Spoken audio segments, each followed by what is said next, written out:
नमस्कार। VIP news में आपका बहुत बहुत स्वागत है। आपके साथ मैं हूं पल्लवी परिहार और शुरुआत करेंगे खबरों की।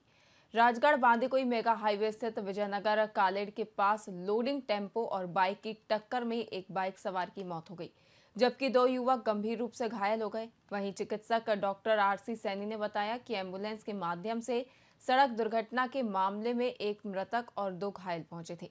वहीं मृतक का शव राजगढ़ चिकित्सालय की मर्चुरी में रखा गया है और घायलों को इलाज जारी है, जिसके बाद अब पुलिस मौके पर पहुंची और मामले की जांच पड़ताल की जा रही है।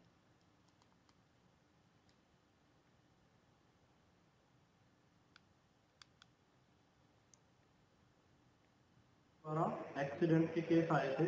3 लोग थे जिनमें से एक ब्रॉड डेड आया था और 2 लोग सीरियस रूप से घायल थे। एक घायल संतोष सन ऑफ रमसी राम सैनी जो गुड़ा कटला का रहने वाला था। दूसरा घायल अर्पित सन ऑफ बनवारी लाल विजय बांदीकुई से रहने वाला था। दोनों का सीएचसी राजगढ़ की पूरी टीम ने मिलकर उपचार किया। प्राथमिक उपचार के बाद उनकी सीरियस इंजरी को देखते हुए दोनों को उच्च स्तर के लिए रेफर कर दिया गया। एम्बुलेंस के द्वारा एक्सीडेंट के केस आए थे। 3 लोग थे जिनमें से एक ब्रॉड डेड आया था।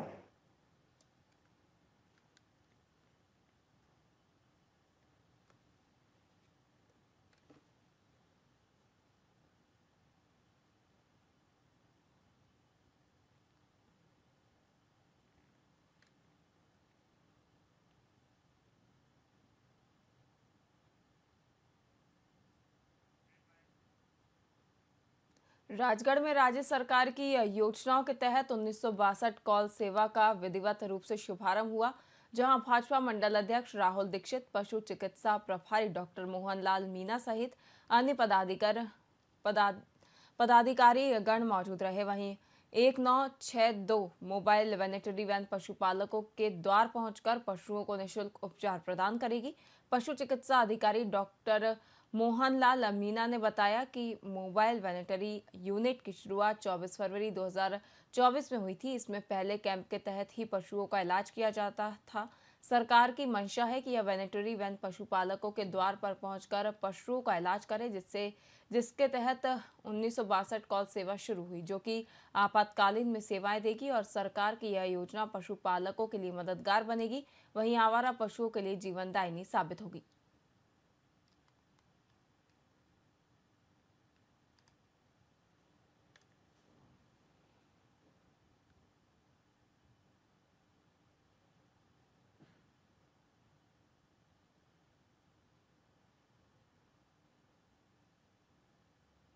भारत सरकार के द्वारा मोबाइल वेटनरी यूनिट का शुरुआत की गई थी 24 फरवरी 2024 से, जो माननीय मुख्यमंत्री महोदय के द्वारा ये चलाई जा रही थी, शुरुआत करके चलाई जा रही थी। इसमें क्या पहले कैंप आयोजित होते थे, जो एक दिन के 2 कैंप हैं। टोटल 536 मोबाइल वेटनरी यूनिट चलाई जा रही है और भारत सरकार की मंशा है कि पशुपालक के द्वार चिकित्सा स्वास्थ्य सेवाएं पशुओं के लिए पहुंचे, इसके लिए ये शुरुआत की गई।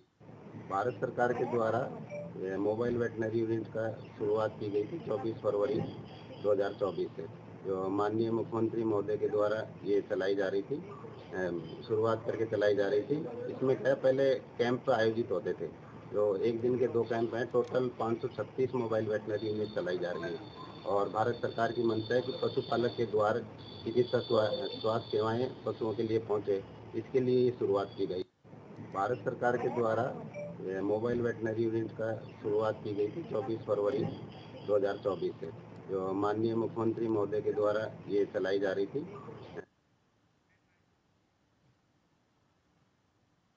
खबर जयपुर से है, जहां सीएमएचओ जयपुर प्रथम डॉक्टर विजय सिंह फौजदार ने आमजन से सूखा दिवस मनाने की अपील की है। उन्होंने अपील करते हुए कहा कि बढ़ती मौसमी बीमारियों के मद्देनजर सतर्क रहते हुए प्रत्येक रविवार अपने घरों और आसपास मच्छरों से बचाव के लिए सूखा दिवस मनाएं। उन्होंने कहा कि सूखा दिवस के अंतर्गत अपने घर और आसपास पानी इकट्ठा नहीं होने दें। गमले, पानी के कंटेनर और कूलर इत्यादि की साफ सफाई करें। परिंदों को सुखाकर पानी भरें और साथ ही छत पर पड़े कबाड़ और डिब्बों आदि का पानी हटाकर उन्हें सुखा लें। उन्होंने कहा कि प्रत्येक रविवार इस क्रिया विधि को दोहराएं। इससे मौसमी बीमारियां जैसे डेंगू, मलेरिया इत्यादि पर अंकुश लगाने में मदद मिलेगी और आप स्वस्थ और निरोग रहेंगे।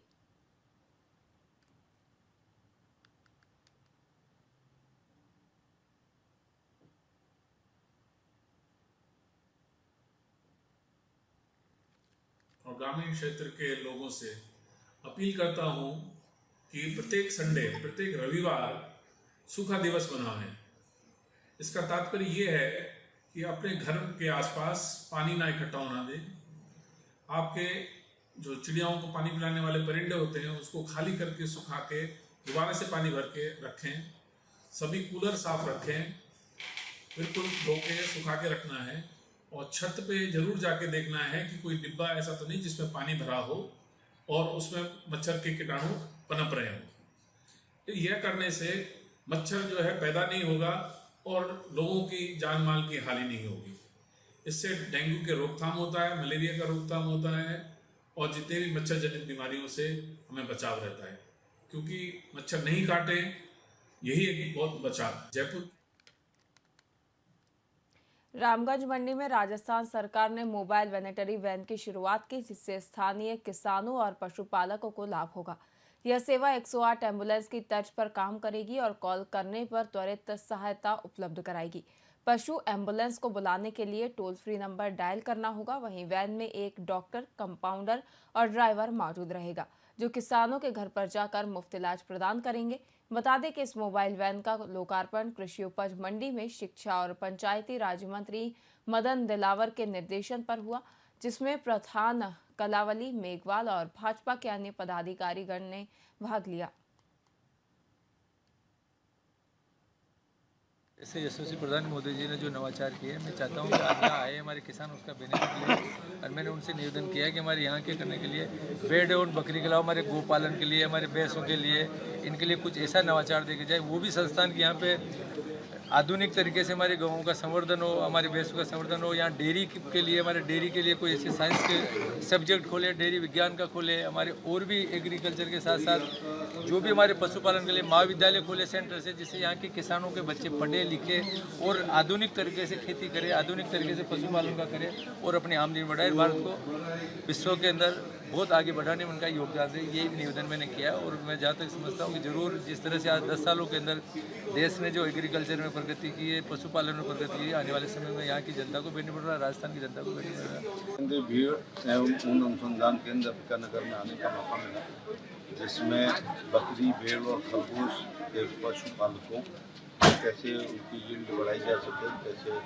बीमारियों पर नियंत्रण किया जा सके, कैसे वैक्सीनेशन के बारे में कुछ महिलाओं को उसकी किट दी है, सारे की दी है, उसकी दी है, सिलाई मशीन भी दी है, मेडिकल की किट दी है। उद्देश्य ये है कि वैज्ञानिकों की बातें लैब वाली लैंड तक पहुंच सके, जमीन तक पहुंच सके। जहाँ तक ये तो एक गाय, उसका बकरी और भेड़ और डुम्भा खरगोश का अनुसंधान केंद्र है, लेकिन हमारे पास गाय और भैंस के भी अनुसंधान केंद्र है।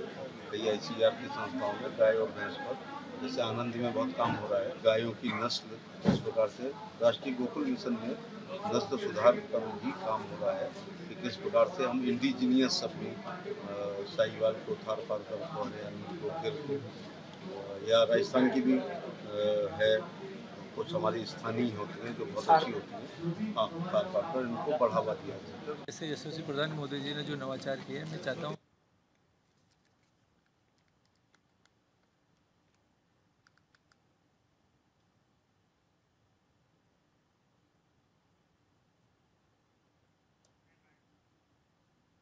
जयपुर विकास प्राधिकरण ने जोन 12 में 14 बीघा कृषि भूमि पर 3 अवैध कॉलोनियों को ध्वस्त किया है। वहीं चंपापुर में सरकारी भूमि पर कब्जा हटाने के लिए कार्रवाई की गई।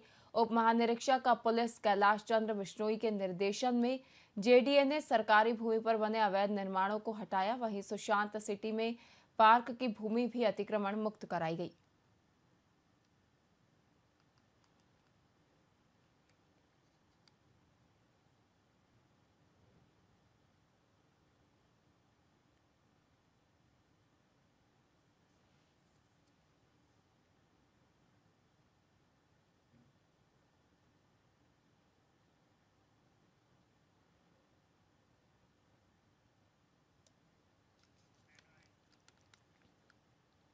जयपुर विकास आयुक्त आनंदी की अध्यक्षता में JDA के मंथन सभागार में ट्रैफिक कंट्रोल बोर्ड की बैठक हुई।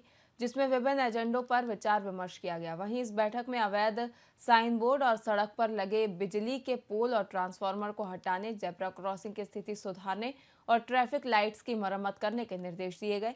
इसके साथ ही भांकरोटा चौराहा से अन्य प्रमुख स्थलों तक नए मार्ग की फिजिबिलिटी चेक करने के निर्देश दिए गए।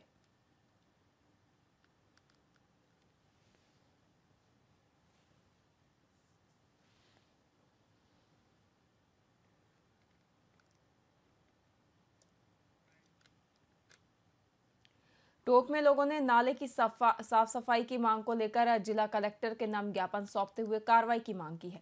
इस दौरान इलाके के लोगों ने बताया कि इलाके के नालों की साफ सफाई के लिए कई बार नगर परिषद के अफसरों और कर्मचारियों से गुहार लगाई जा चुकी है, लेकिन गंदे नाले की अब तक साफ सफाई नहीं की गई, जिसके चलते इलाके में महामारी फैलने का भी खतरा बना हुआ है।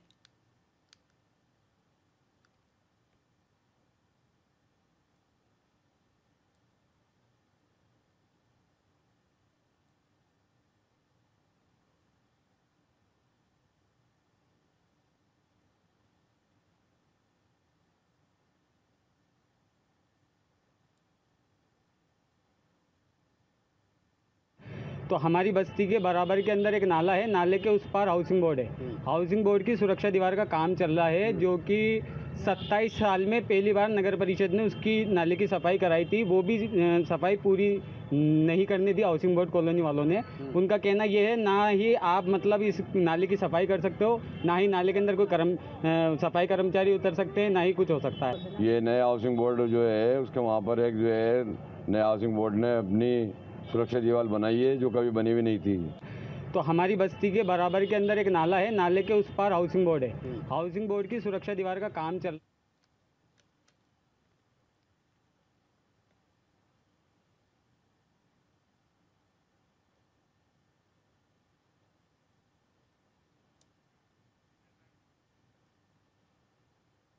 टोंक से हैरान कर देने वाला एक मामला सामने आया है, जिसमें टोंक के बरवास पुलिस चौकी के अंदर खड़ी पुलिस की सरकारी मोटरसाइकिल चोरी हो गई। मामले में पुलिस के आला अधिकारियों ने तुरंत एक्शन लेते हुए चौकी में तैनात हेड कांस्टेबल फेलूराम और उसके साथी कांस्टेबल राजेश को सस्पेंड कर दिया है। घटना के संबंध में हेड कांस्टेबल की ओर से मेहदवास थाने में एफआईआर भी दर्ज कराई गई है।